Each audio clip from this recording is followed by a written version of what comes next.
Hello guys, നിങ്ങൾ ശ്രദ്ധിച്ചിട്ടുണ്ടോയെന്ന് അറിയില്ല. ഇപ്പോൾ പ്രധാനമായിട്ട് കണ്ടുവരുന്നൊരു പ്രവണതയാണ് പഴയ റാങ്ക് ലിസ്റ്റുകാരും പുതിയ റാങ്ക് ലിസ്റ്റുകാരും തമ്മിലുള്ള അടി. പഴയ റാങ്ക് ലിസ്റ്റ് എന്ന് പറയുമ്പോൾ കാലാവധി കഴിഞ്ഞ റാങ്ക് ലിസ്റ്റുകാരും പിന്നെ പുതിയ റാങ്ക് ലിസ്റ്റുകാരും.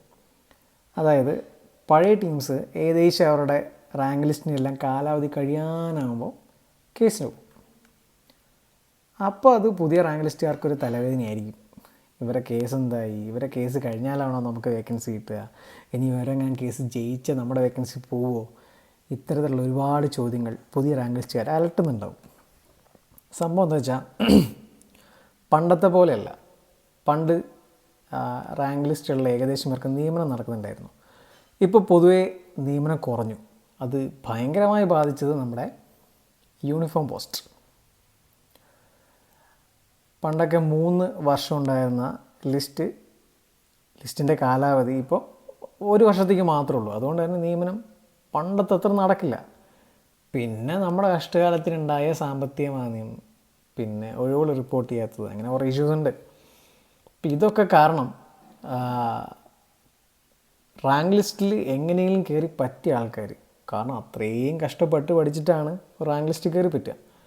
അപ്പോൾ അതിൽ ജോലി കിട്ടാൻ വേണ്ടി മാക്സിമം ഏതറ്റം വരെയും പോകും.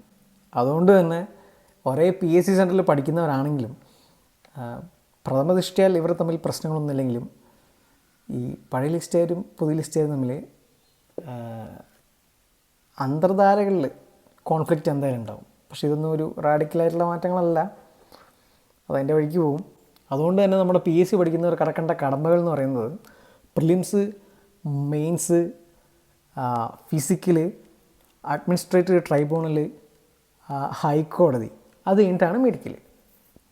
ഇത്രയും കടമ്പ് കഴിഞ്ഞാൽ ഇനി അങ്ങോട്ട് ജോലിയുടെ സാധ്യതകളുള്ളൂ. കാരണം എന്താ വെച്ചാൽ എല്ലാ ലിസ്റ്റും കേസിൻ്റെ പുറകെ പോയേക്കാണ്. എനിക്ക് തോന്നുന്നു നമ്മുടെ ഈ CPO ലിസ്റ്റ് തന്നെ അടുപ്പിച്ച് 2 കൊല്ലമായിട്ട് 2018 ടീമും കേസിന് പോയിട്ടുണ്ടായിരുന്നു, 2019 ടീമും കേസിന് പോയിട്ടുണ്ട്. ഇപ്പം എന്തായാലും ഓരോ ലിസ്റ്റിൻ്റെയും കാലാവധി കഴിയാനാകുമ്പോൾ വക്കീലന്മാർക്കൊരു സന്തോഷമാണ്. ഇപ്പോൾ നിങ്ങൾ പഠിക്കുന്നതിൻ്റെ കൂട്ടത്തിൽ നന്നായിട്ട് വെള്ളം കുടിച്ചു കേട്ടോ. വെള്ളം കൂടി എപ്പോഴും നല്ലതാണ്. അപ്പോൾ എന്തായാലും ഓണമൊക്കെ വരാൻ പോകല്ലേ, പോസിറ്റീവായിട്ട് പറയാം. ഒരുപാട് വേക്കൻസികൾ റിപ്പോർട്ട് ചെയ്യപ്പെടുന്ന, ലിസ്റ്റുകളിൽ ഏകദേശം പേർക്ക് ജോലി കിട്ടുന്ന ഒരു നല്ല കാലം വരുമായിരിക്കും, പ്രതീക്ഷിക്കാം.